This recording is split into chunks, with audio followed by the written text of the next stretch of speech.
Glynhynod farm is only about 15-minute drive from Cardigan Bay, Llangrannog and Aberairon. Wales is a beautiful country. I'm John Savage-Onstwedder. I'm one of the founders of Caws Teifi cheese.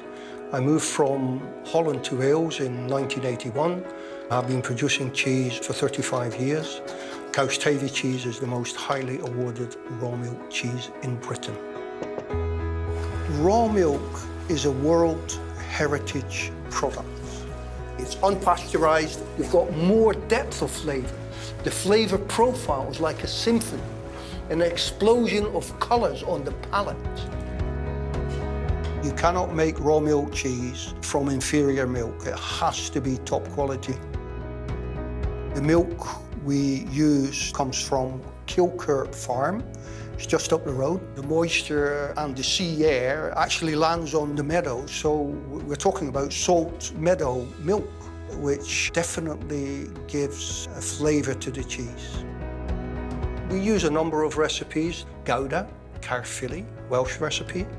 One of our flagship cheeses, which is the most highly awarded cheese in Britain, is Celtic Promise. Starts off as a Caerphilly, and then it's ripened completely different.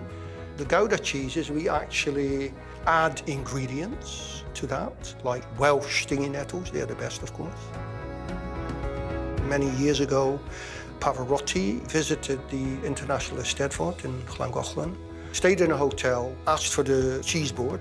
When he tasted it, Teifi seaweed cheese, he was completely blown away, really. And from then on, he had it regularly sent to his house in Modena in Italy. One cannot survive down a bumpy lane in rural Ngheredigion by producing mediocrity. The pursuit of excellence is written into our DNA. It has to be top quality.